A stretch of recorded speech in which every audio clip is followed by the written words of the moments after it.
الحمد لله الذي لم يزل ولا يزال حيا قيوما قديرا عالما مدبرا سميعا بصيرا. فنشهد أن لا إله إلا الله وحده لا شريك له، ونشهد أن سيدنا ومولانا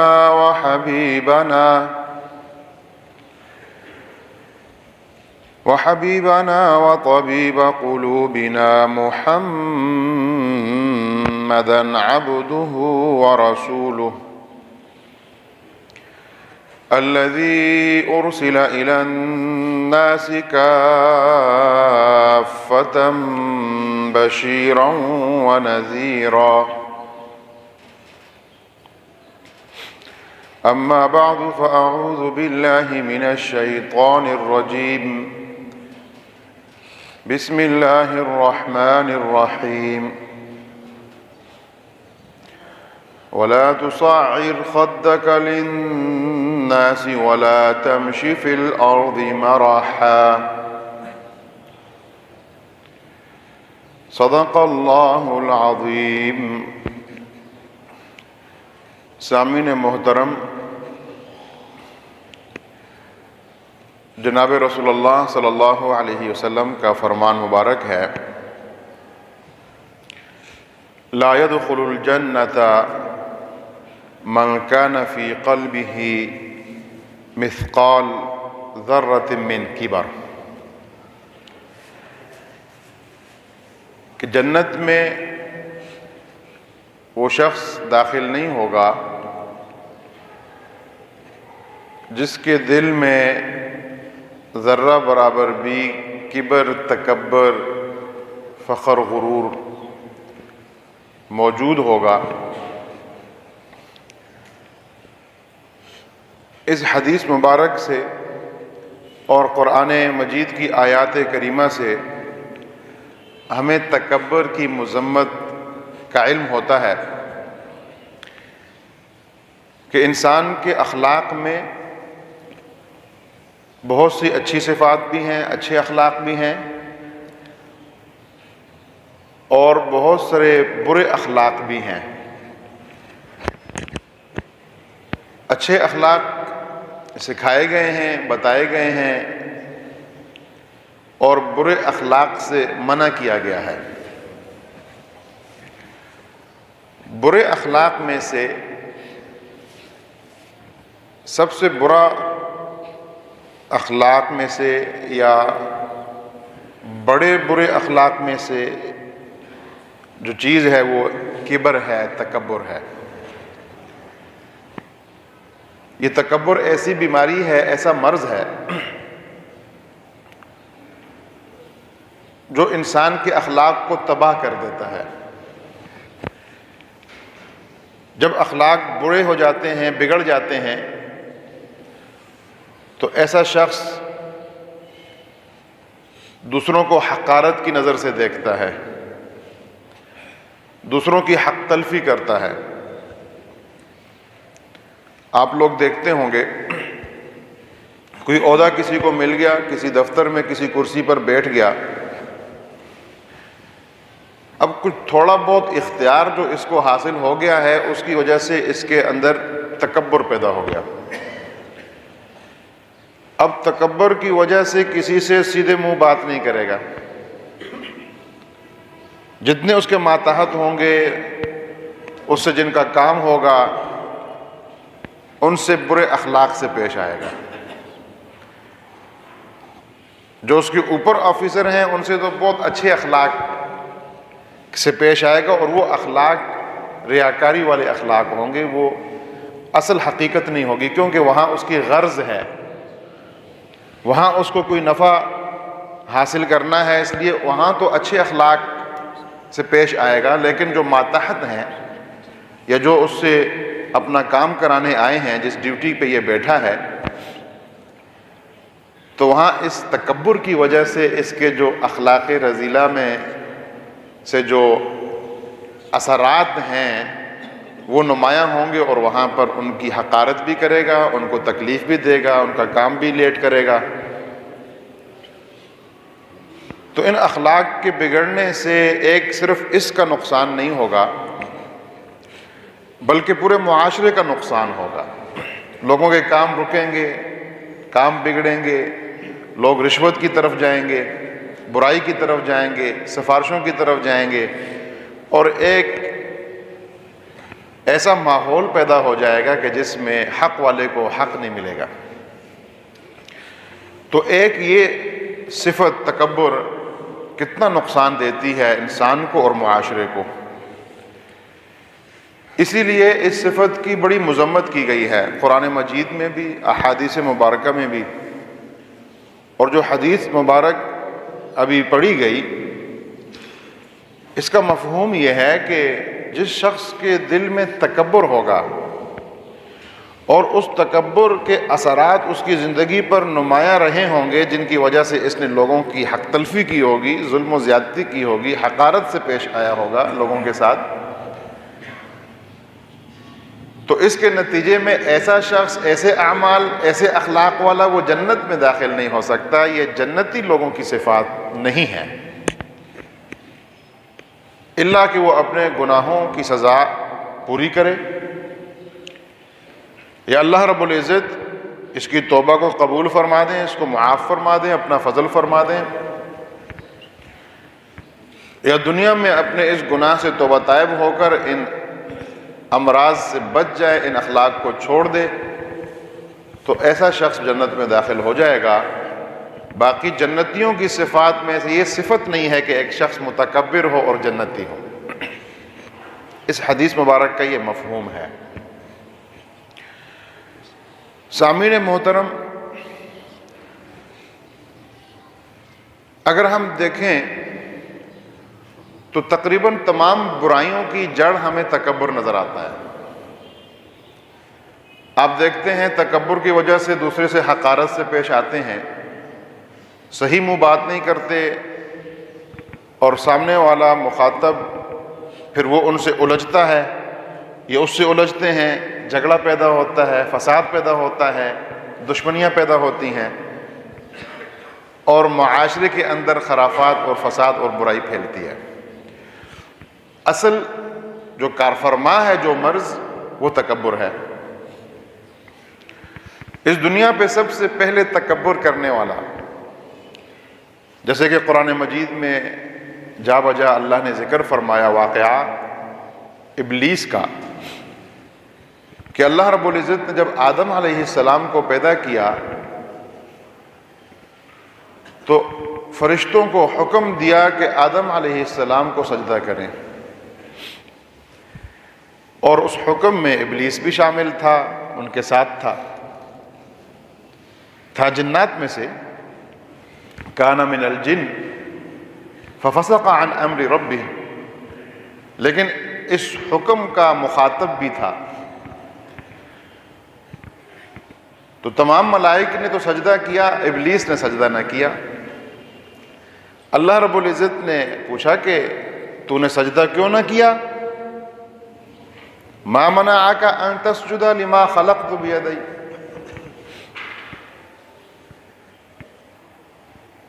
تو ابلیس نے جواب میں جو بات کہی وہ تکبر سے بھری ہوئی بات تھی، اور یہی تھا کہ انا خیر من، میں اس سے بہتر ہوں، خلقتنی من نار وخلقتہ من طین، کہ اللہ تو نے مجھے آگ سے پیدا کیا اور آدم علیہ السلام ان کو مٹی سے پیدا کیا، آگ مٹی سے اعلیٰ ہے، اس وجہ سے میں آدم کو سجدہ نہیں کروں گا۔ تکبر کی وجہ سے اس کی نگاہ اس طرف نہ گئی کہ حکم دینے والا کون ہے، بلکہ اس کی نگاہ اس طرف چلی گئی کہ میں کون ہوں، یہ میں اور میں اور میں، یہ انسان کو تباہ کرتا ہے، انسان کو گمراہی میں مبتلا کرتا ہے۔ تو انا کہہ دیا خیر من، یہ نہیں دیکھا کہ اللہ کا حکم ہے، اللہ سب سے بڑے ہیں، اللہ مالک خالق ہیں. تو سب سے پہلے تکبر کی بنیاد ڈالنے والا وہ ابلیس تھا.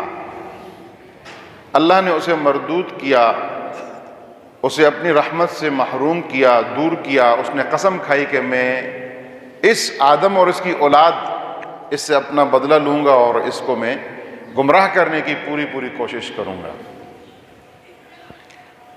ایک غیر مستند ضعیف روایت ایسی بھی ہے کہ حضرت موسیٰ علیہ السلام جب اللہ رب العزت سے ملاقات کے لیے کوہ طور پر تشریف لے جا رہے تھے تو راستے میں ابلیس سے ملاقات ہوتی ہے.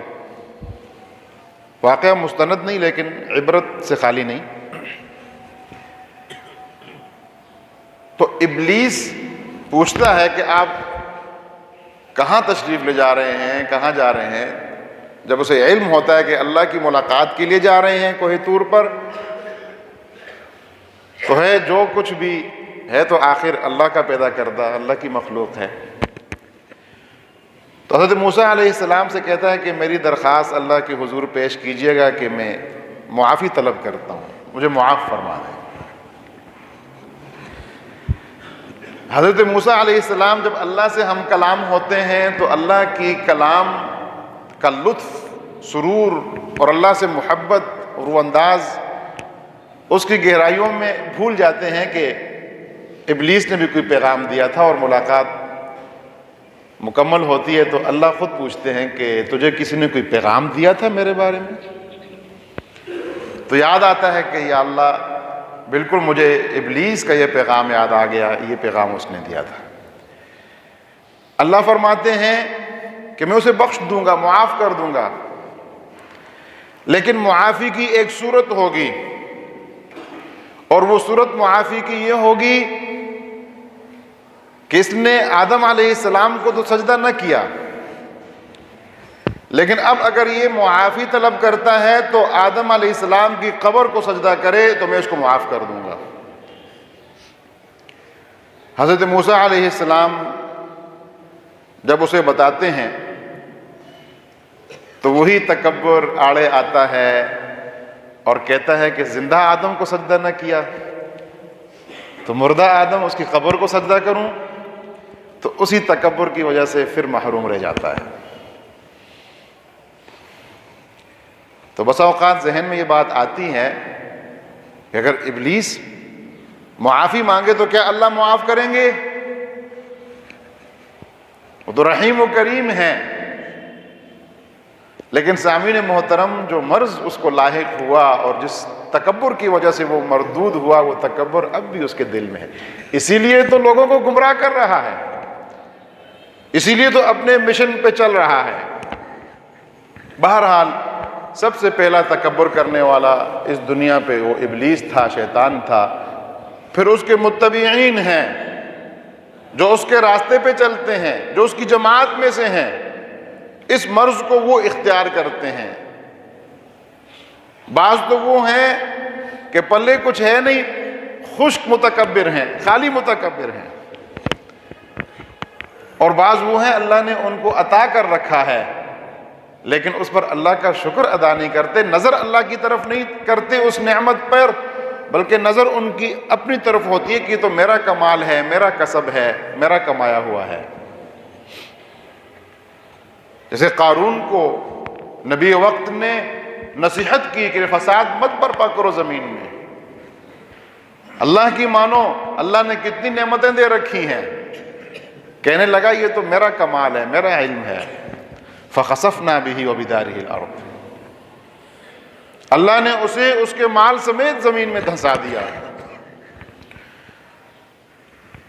تو سامعین محترم، جس طرح شیطان نے خود تکبر کیا، اسی طرح اس کی پوری کوشش ہے کہ مسلمان بھی اس مرض میں مبتلا ہو جائیں. جیسے وہ دوسرے مرضوں میں مبتلا کرنے کی کوشش کرتا ہے، جستجو کرتا ہے، وساوس پیدا کرتا ہے، کسی کو زبردستی گمراہ نہیں کر سکتا. یہ بھی اپنے ذہن میں رکھیں. اس کو اللہ نے یہ اختیار نہیں دے رکھا کہ کسی کو زبردستی گمراہ کر دے، ایمان سے محروم کر دے، یہ اختیار شیطان کے پاس نہیں ہے۔ قیامت میں اس سے یہ کہا جائے گا، وہ لوگ جو اس کے متبعین ہوں گے کہیں گے کہ تیری وجہ سے تو نے ہمیں گمراہ کیا۔ وہ کہے گا مجھے کوئی سلطان، کوئی فورس حاصل نہیں تھی تم پر کہ زبردستی تمہیں میں نے گمراہ کیا ہو، میں نے تو وسوسہ پیدا کیا، وسوسہ تم نے اس پر عمل کیا، عمل کرنے والے تم خود ہو، اختیار تمہیں تھا۔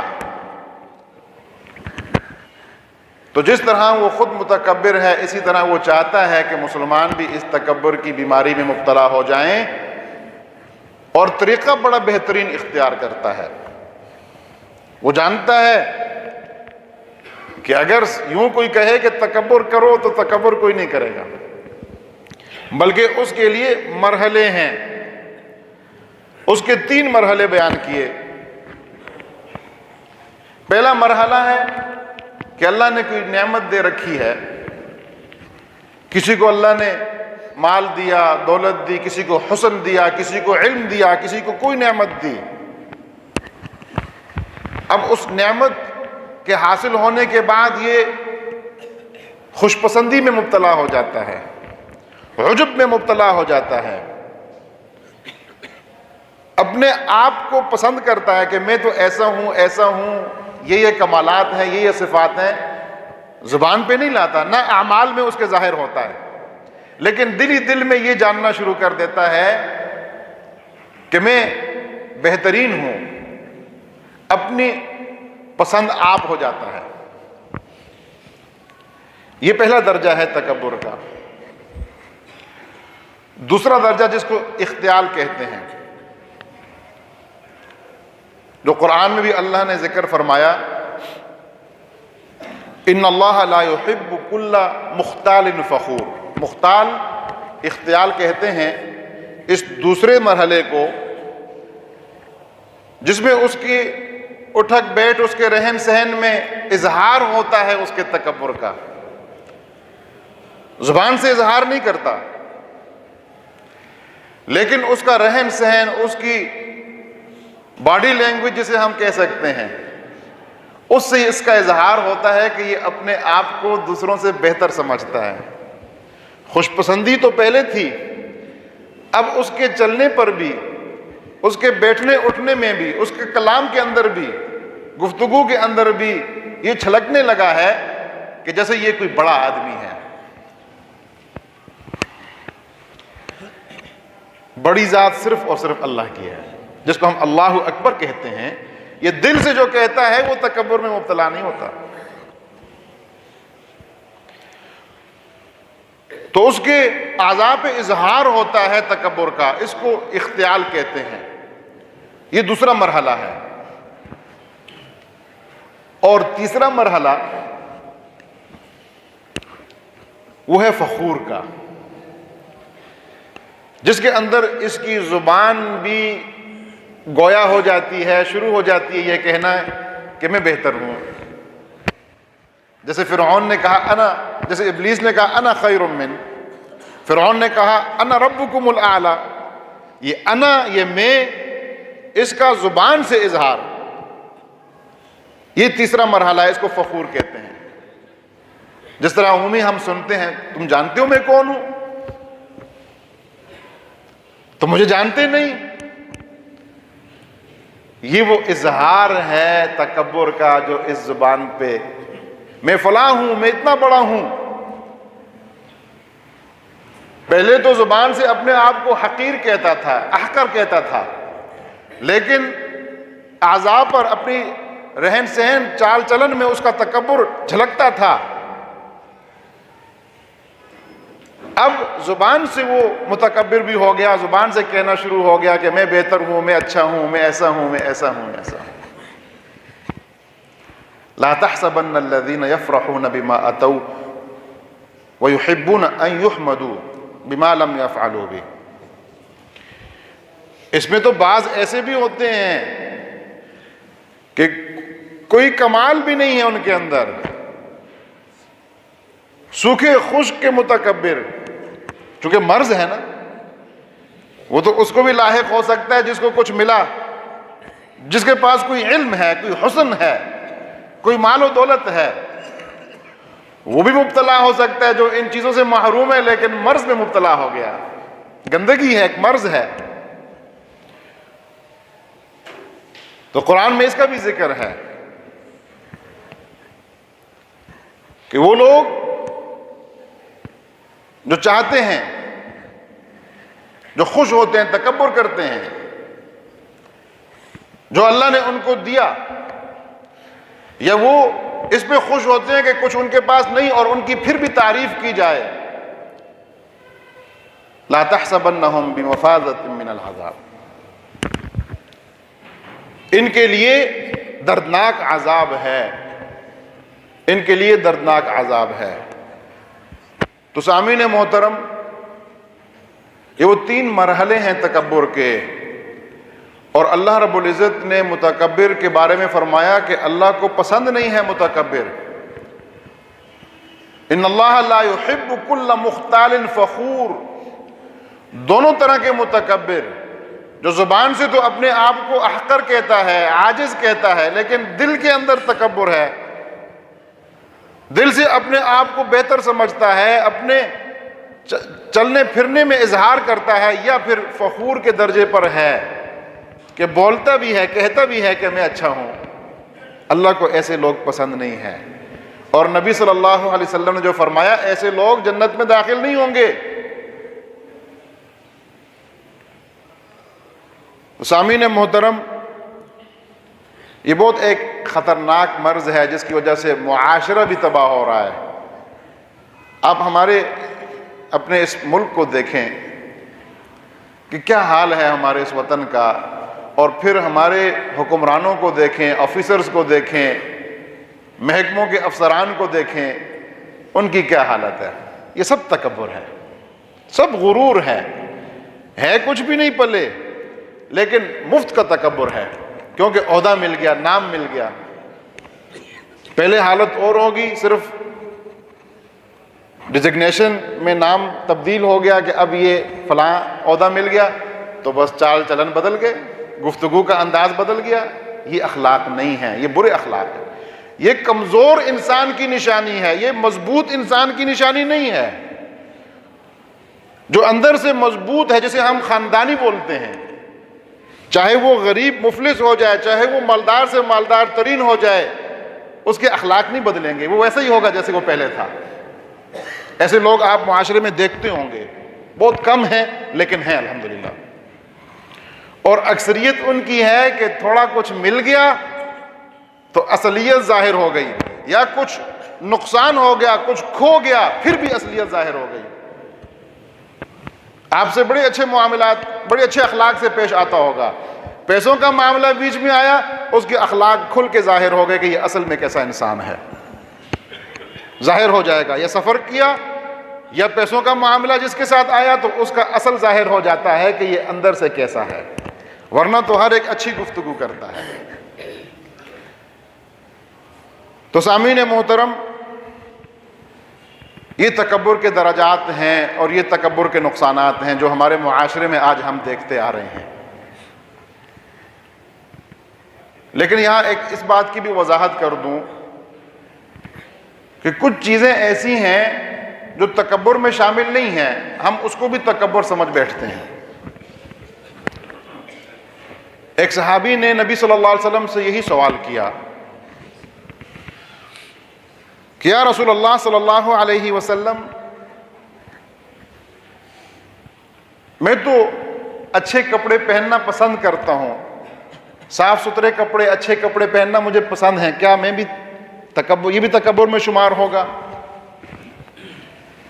نبی کریم صلی اللہ علیہ وسلم جواب دیتے ہیں، ان اللہ جمیل، کہ اللہ رب العزت خوبصورت ہیں، وَيُحِبُّ الْجَمَالِ، اور اللہ رب العزت کو خوبصورتی پسند ہے.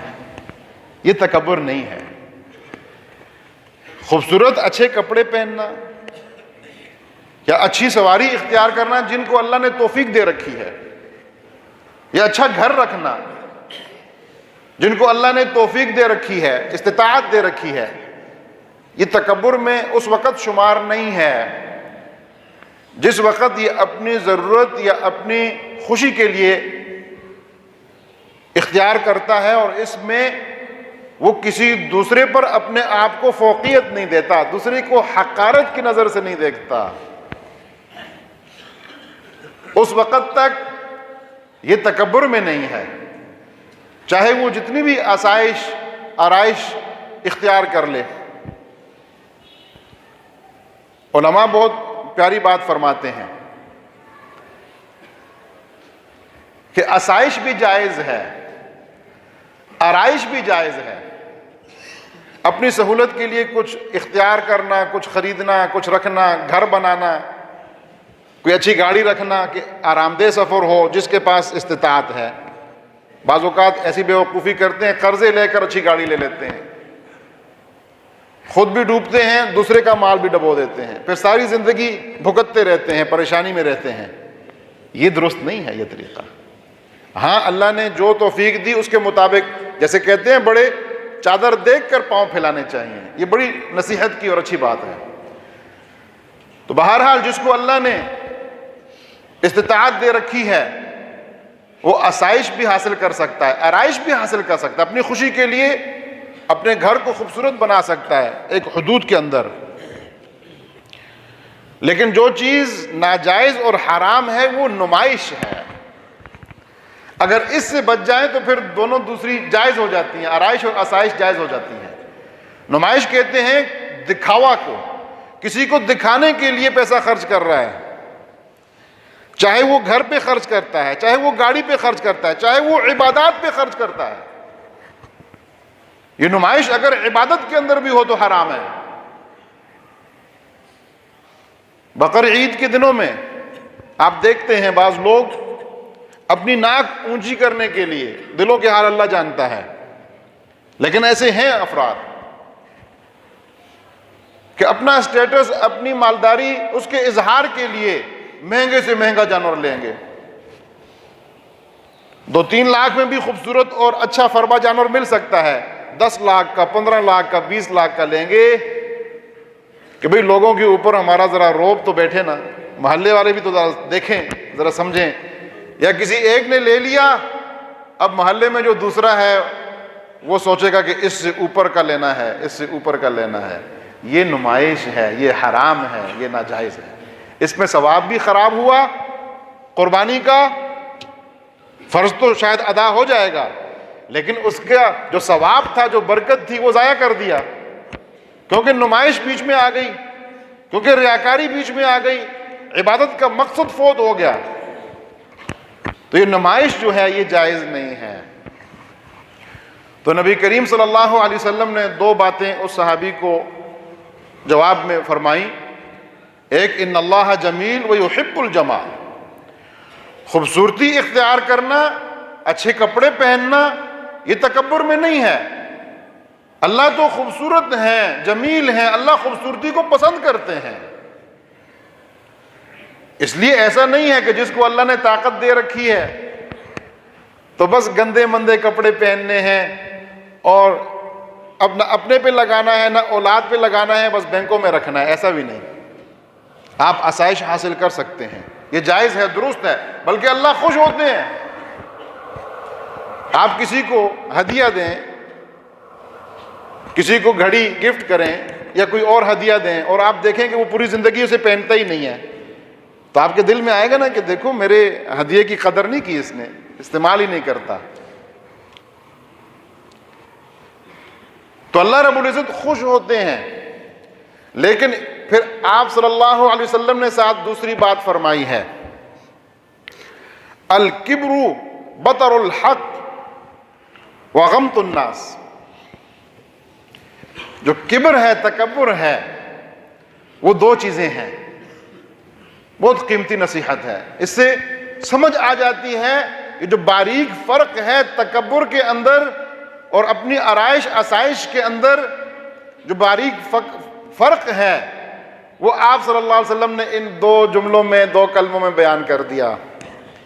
کبر ہے دوسرے کو حقیر سمجھنا، اور کبر ہے دوسرے کی حق تلفی کرنا۔ جب آپ کسی کو حقیر سمجھتے ہیں تو اپنے آپ کو اعلیٰ سمجھتے ہیں۔ میں نے کئی مرتبہ یہ واقعہ بھی یہاں بیان کیا مولانا اشرف علی تھانوی رحمۃ اللہ علیہ کا، کہ ان کی حالت یہ تھی کہ فرماتے ہیں کہ میں جب کسی کو نصیحت کرتا ہوں، متبعین کا ایک بہت بڑا مریدین کا حلقہ تھا، اب جو شیخ ہے، مربی ہے، اپنے مرید کی اصلاح بھی تو کرنی ہے، اسے نصیحت بھی تو کرنی ہے، سمجھانا ہے کہ اچھے اخلاق اختیار کرے اور برے اخلاق سے بچ جائے۔ تو فرماتے ہیں کہ میں جب بھی نصیحت کرتا ہوں، پہلے میں اپنی طرف نظر کرتا ہوں کہ میں اس سے حقیر ہوں، اور چونکہ میری یہ ایک ذمہ داری لگائی ہوئی ہے کہ میں اس کو نصیحت کروں، اور یہ میرے پاس اس وجہ سے آیا ہے کہ مجھے کچھ نصیحت کریں، تو اس وجہ سے میں اس کو نصیحت کرتا ہوں اور اس کو سمجھاتا ہوں۔ باقی اپنے دل میں یہ رکھتے ہیں کہ میں اس سے اعلیٰ نہیں ہوں، بہتر نہیں ہوں۔ دیکھیں کتنی باریک بات ہے کہ تکبر سے بچ جائیں۔ یہ اتنا خطرناک مرض ہے، اتنا خطرناک مرض ہے۔ کسی کو حقیر جاننا، کسی کی حق تلفی کرنا، یہ تبھی ہوتا ہے جب انسان کے اندر تکبر پیدا ہو جاتا ہے۔ اور حضرات صحابہ کرام رضوان اللہ تعالی عنہم اجمعین کے واقعات اگر آپ سنیں کہ اس تکبر کے اس مرض سے کس طرح کنارہ کشی کرتے تھے اور کس طرح اپنے آپ کو محفوظ رکھتے تھے، اس کی کوشش کرتے تھے، آپ کو اس بات سے اندازہ ہوگا۔ حضرت عمر رضی اللہ تعالیٰ عنہ، اللہ نے ایسی سلطنت عطا کی آدھی دنیا سے زیادہ، امیر المؤمنین ہیں اپنے وقت کے، اپنے زمانے کے، خلیفہ راشد ہیں۔ وفد آیا مختلف ممالک کے، اس میں بڑے تھے، آپ سے گفتگو ہوئی، بات چیت ہوئی، وہ وفد واپس لوٹا، آپ نے مشکیزہ اٹھایا، اپنی کمر پہ رکھا اور لوگوں کو پانی پلانا شروع کر دیا۔ پوچھا حضرت یہ آپ کیا کر رہے ہیں؟ کہا کہ میرے دل میں ایک بات پیدا ہوئی تھی جس سے میں ڈر گیا، مجھے خطرہ محسوس ہوا، اس کا علاج کر رہا ہوں۔ میرے سامنے ایک وفد آیا مختلف ممالک کا، اور اس میں بڑے بڑے حضرات تھے، اور وہ لجاجت سے، عاجزی سے میرے ساتھ بات کر رہے تھے۔ اللہ نے میرا رعب ان کے اوپر رکھا ہوا تھا، تو جب میں نے یہ کیفیت ان کی دیکھی تو میرے دل میں یہ خیال گزرا کہ دیکھو میرا کتنا درجہ ہے، کہ میرے سامنے کیسے عاجزی سے اتنے بڑے بڑے ملکوں کے یہ سفیر ہیں، یہ بیٹھے ہوئے ہیں۔ اس سے ہی معلوم ہوتا ہے کہ یہ وسوسہ دل میں آنا یہ برا نہیں ہے۔ بعض لوگ اس پر پریشان ہو جاتے ہیں، یہ برا نہیں ہے۔ اس وسوسے پر عمل کرنا، اس کو مان لینا، اس کو اپنی سمجھ اور نظریہ بنا دینا، یہ برا ہے۔ تو حضرت عمر رضی اللہ تعالیٰ عنہ نے ایسا ہی کیا، جیسے دل میں خیال پیدا ہوا، مشکیزہ اٹھایا، کمر پہ رکھا اور لوگوں کو پانی پلانا شروع کر دیا۔ حضرت ابو ہریرہ رضی اللہ تعالیٰ عنہ، جنہوں نے بہت احادیث نقل کی ہیں نبی کریم صلی اللہ علیہ وسلم کی، ایک عاجزی کے سمندر تھے، اور پھر اللہ پاک مقام بھی عطا فرماتے ہیں، حدیث میں بھی اللہ نے مقام عطا فرمایا، اور بحرین کا گورنر بھی لگا دیا۔ یہ آج کا بحرین نہیں ہے، اس زمانے کا بحرین، بہت ممالک اس کے اندر تھے، جو گلف میں اس وقت ممالک ہیں زیادہ تر اس کے اندر تھے۔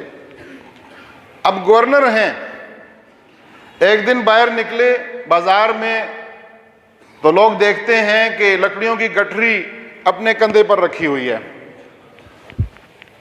اور آواز دے رہے ہیں، صرف گٹھری نہیں رکھی ہوئی، لوگوں کو بھی آواز دے رہے ہیں کہ دیکھو امیر المؤمنین آ گیا، امیر المؤمنین آ گیا۔ لوگ حیران ہوئے کہ یہ آپ کیا کر رہے ہیں؟ کہنے لگے کہ سارا دن لوگ مجھے یا امیر کہتے ہیں، سارا دن یہ الفاظ سنتا ہوں، تو کہیں میرے دل میں تکبر پیدا نہ ہو جائے، اس لیے یہ عمل کر رہا ہوں کہ دیکھو میری یہ حالت ہے۔ تو اس طرح ان حضرات نے، جن کو واقعتاً اللہ نے کچھ دے رکھا تھا، ہم تو خشک کے متکبر ہیں، جنہیں واقعتاً اللہ نے کچھ دے رکھا تھا، لیکن سامعین محترم اس فرق کو سمجھ کر تکبر سے بچیں کہ حقارت دوسرے کی کبھی نہ کی جائے۔ حق تلفی دوسرے کی کبھی نہ کی جائے. اور علماء یہ بھی سمجھاتے ہیں، ایک بڑی نصیحت کی بات بتاتے ہیں. مفتی تقی عثمانی صاحب نے اپنے خطبات میں یہ بات لکھی ہے کہ ایک مختصر وظیفہ بتایا ہے انہوں نے اپنے شیخ کا، کہ لوگ تکبر سے بچنے کے لیے بہت ساری ریاضتیں کرتے ہیں، بہت مشقتیں کرتے ہیں، لیکن ایک مختصر وظیفہ وہ یہ بتایا ہے کہ تکبر سے بچنے کا ایک مختصر وظیفہ یہ ہے کہ دو طرح انسان تکبر میں مبتلا ہوتا ہے. ایک یہ کہ کبھی خود خیال آتا ہے دل میں کہ اللہ نے یہ دیا ہے، یہ دیا ہے، یہ دیا ہے، تو میرا تو بڑا درجہ ہے، میرے پاس تو بہت کچھ ہے، خود خیال آتا ہے. اور دوسرا، بسا اوقات لوگ تعریف کرتے ہیں، جن کو اللہ نے کچھ نعمتیں دے رکھی ہوتی ہیں، دونوں معاملات ان کے ساتھ ہوتے ہیں. یا تو خود اپنی نعمت، اس کی سوچ، اس کی فکر ذہن میں پیدا ہوتی ہے، یا پھر لوگ مجلس میں تعریف کر دیتے ہیں. تو فرمایا اس کا علاج یہ ہے کہ جب خود سوچ آئے کسی نعمت پر جو اللہ نے دے رکھی ہے تو اس پر اللہ کا شکر ادا کرے، اور اس کو اللہ کی دین سمجھے، اپنا کمال نہ سمجھے. ربی اوزعنی ان اشکر نعمتک التی انعمت علی. یہ فرق اللہ نے بیان کیا قرآن میں. قارون کا واقعہ بھی اللہ نے بیان کیا، حضرت سلیمان علیہ السلام کا واقعہ بھی اللہ نے بیان کیا. قارون کو بھی مال و دولت بہت کچھ دے رکھا تھا، اور حضرت سلیمان علیہ السلام کو تو اس سے کہیں زیادہ دے رکھا تھا. وہ تکبر کرتا ہے، کہتا ہے میرا علم ہے. سلیمان علیہ السلام کہتے ہیں یا اللہ مجھے توفیق دے کہ میں تیرا شکر ادا کروں ان نعمتوں پر جو نعمتیں تو نے مجھے دے رکھی ہیں. یہ فرق ہے، اور یہ علاج بھی ہے. نعمتوں کا استحضار جب بھی پیدا ہو، اللہ کا شکر ادا کریں. یا اللہ تیرا شکریہ، میں اس قابل نہ تھا، تو نے مجھے یہ نعمت دی ہے، یہ تیری دین ہے، تیری عطا ہے. اور پھر ساتھ یہ دعا بھی، اللہم انی اعوذ بک من زوال نعمتک.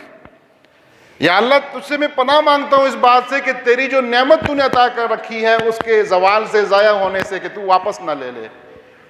تو جب یہ حالت ہوگی پھر تکبر پیدا نہیں ہوگا، کیونکہ دیا اس نے ہے، اس کا ٹھیک ہے، مجھے دیا ہے، اللہ کا میں شکر ادا کرتا ہوں اس بات پر، لیکن میں خود اس کا مالک نہیں ہوں، دینے والا اللہ ہے. تو پہلا طریقہ یہ. دوسرا طریقہ، اگر کوئی آپ کی تعریف کرے، اللہ نے آپ کو کمال دیا ہے، علم دیا ہے، خوبصورت آواز دی ہے، آپ اچھی تلاوت کرتے ہیں، اچھی نعت پڑھتے ہیں، اچھی تقریر کرتے ہیں، یا اللہ نے مال و دولت دے رکھی ہے، لوگوں کی خدمت کرتے ہیں، رفاعی کام کرتے ہیں، مساجد مدارس کے ساتھ تعاون کرتے ہیں، اور جتنے بھی نیک کام ہیں. اگر کوئی اس پر آپ کی تعریف کرے کہ آپ تو بہت اچھے ہیں، آپ تو بہت خدمت کر رہے ہیں، تو اس وقت کیا کرے؟ اس وقت اس کا کام یہ ہونا چاہیے کہ یہ رجوع الی اللہ کرے، اللہ کی طرف متوجہ ہو کہ یا اللہ تیرا شکریہ، تو نے میرے عیبوں پر پردہ ڈالا ہے. اور یہ سوچے کہ یہ جو تعریف کر رہا ہے، یہ جو میری تعریف کر رہا ہے، یہ میری تعریف نہیں ہے، یہ اللہ رب العزت کی صفت ستاریت کی تعریف ہے. یہ اللہ نے جو پردہ ڈالا ہوا ہے، جو اللہ کی صفت ستاریت ہے، پردہ پوشی فرماتے ہیں اپنے بندوں کی، یہ اس کی تعریف کر رہا ہے. اگر میرے عیبوں پر یہ عالم ہو جائے تو پھر یہ میری تعریف نہ کرے. تو اس مقام پہ بھی رجوع الی اللہ، پہلے مقام پہ بھی رجوع الی اللہ، ان دونوں کیفیات میں اگر یہ حالت ہوگی تو پھر اللہ پاک آپ کو تکبر سے بچا لیں گے. اور تکبر جو تمام بیماریوں کی جڑ ہے، اللہ پاک ہم سب کو مسلمانوں کو اس سے محفوظ فرمائیں. وآخر دعوانا الحمد للہ رب العالمین.